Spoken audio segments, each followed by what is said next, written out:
বিসমিল্লাহির রহমানির রহিম। উপস্থিত জাতীয় পার্টির নিবন্ধ প্রাণ কর্মী নেতা, আপনাদের আমার অন্তরের অন্তঃস্থল থেকে শ্রদ্ধা ভালোবাসা। পল্লীবন্ধু হোসেন মোহাম্মদ এরশাদের প্রতি গভীর শ্রদ্ধা জানিয়ে আমি দুইটাই বাণীর কথা বলবো। এবং আজকের এই অনুষ্ঠানের সম্মানিত প্রেসিডেন্টের সদস্যবৃন্দ এবং এই অনুষ্ঠান আয়োজন করার জন্য এবং এই অনুষ্ঠানে সার্বিক সহযোগিতা করার জন্য আমাদের প্রেসিডেন্টের অন্যতম সদস্য শেরিফা কাদের ম্যাডামকে আমি ধন্যবাদ জানাচ্ছি। পল্লীবন্ধু হোসেন মোহাম্মদ এরশাদের কথা বলতে গেলে একটি শাহনামা লিখতে হবে। এত স্বল্প সময় পল্লীবন্ধু হোসেন মোহাম্মদ এরশাদের ব্যাপারে কথা বলা অনেক দুরূহ ব্যাপার। আমি আমার জীবনের বহু জায়গায় বহু সেমিনারে আমি পল্লীবন্ধু হোসেন মোহাম্মদ এরশাদকে নিয়ে আমি কথা বলেছি। সেই প্রেক্ষাপটেই আমার কাছে মনে হয়েছে এবং পল্লীবন্ধু হোসেন মোহাম্মদ এরশাদকে যতটুকু আমি জেনেছি, দেখেছি এবং আমার জীবনের একটি পরম সৌভাগ্য এমন একটি মানুষের সাথে আমার জীবনের রাজনীতির প্রায় 28-29 বছর আমি করার সৌভাগ্য অর্জন করেছি। আমি মানুষ থেকে দেখেছি একটি সাদাসিধে অত্যন্ত সরল একজন মানুষ হিসাবে বাংলাদেশের ইতিহাসে কেন পৃথিবীর ইতিহাসে এমন রাজনৈতিক নেতৃত্ব খুব কম আছে।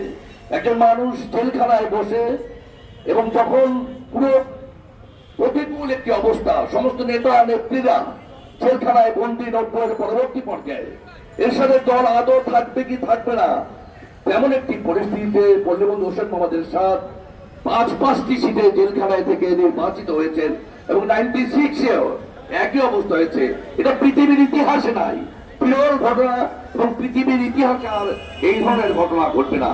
উনি একমাত্র মানুষ পৃথিবীর ইতিহাসে যে জনগণের কাছাকাছি গিয়েছিলেন, পানিতে নেমে এই বাংলার জনগণের জন্য উনি খাবার নিয়ে গেছেন, ওষুধ নিয়ে গেছেন। সেই কিষানি পুজু, সেই কৃষক, সেই শ্রমিক, সেই রিক্সাওয়ালা ভাইরা এমন একজন মানুষকে কিভাবে ভুলতে পারে? ভুলতে পারে না ভাই। আর সেই জন্য এই পল্লীবন্ধু হোসেন মোহাম্মদ এরশাদকে বাংলার মানুষ ভুলেনি। 91 সালে সঠিক নির্বাচন হতো, তাহলে এই দেশে আবার পল্লীবন্ধু হোসেন মোহাম্মদ এরশাদ ক্ষমতায় আসতো। সেই সময়ের চিত্র আপনি দেখেন, কয়েক সেকেন্ডে পল্লীবন্ধু হোসেন মোহাম্মদ এরশাদের দল মাত্র 150 সিটে নির্বাচন করেছিল। সেই 150 সিটে প্রায় 18% ভোট পেয়েছে। 33-34টি সিটে বিজয় লাভ করেছে, 37টি সিটে দ্বিতীয় হয়েছে এবং 150 সিটে নির্বাচন করে 70-এর উপরে সিটে তৃতীয় ছিল। 150 সিটে নির্বাচন করে 18% ভোট পাওয়া, যেখানে যারা বিজয় হয়েছে তারা 33-34% ভোট পেয়েছে। তাহলে কি এটা পরিষ্কার নয় যে পল্লীবন্ধু হোসেন মোহাম্মদ এরশাদ বাইরে থাকতো, নেতা কর্মীদেরকে নির্বাচন করতে না হতো? তাহলে 91 নির্বাচনে পল্লীবন্ধু হোসেন মোহাম্মদ এরশাদের দল জাতীয় পার্টি ক্ষমতায় আসতো। আর উনাকে দেখেন, উনি এমন একজন মানুষ বাংলাদেশের ইতিহাসে কোন নেতার মুখ থেকে বের হয়নি। সংসদে দাঁড়িয়ে বলেছিলেন আপনারা শেখ মুজিব এবং জিয়া রহমানের বিরুদ্ধে কথা বলবেন না, জাতীয় নেতা নেত্রীদের বিরুদ্ধে কটাক্ষ করবেন না। উনার সময় রাজনৈতিক নেতৃবৃন্দ যখন জেলে যেত তাদেরকে রাজকীয় সম্মান দেওয়া হতো, এভাবে নির্যাতন করা হতো না। এরশাদের 9 বছরের শাসন ব্যবস্থায় কোন মানুষ গুম হয়নি। 9 বছরের শাসন ব্যবস্থায় হাতে গোনা 6-7 জন মানুষ ষড়যন্ত্রের কারণে মারা গেছে। আজকে প্রতিদিন শত শত মানুষ মারা যাচ্ছে। গত 30-32 বছর আপনারা দেখেছেন মাসে মাসে শত শত মানুষ গুম হয়েছে। সেই রাষ্ট্র ব্যবস্থা এরশাদের সময় ছিল না।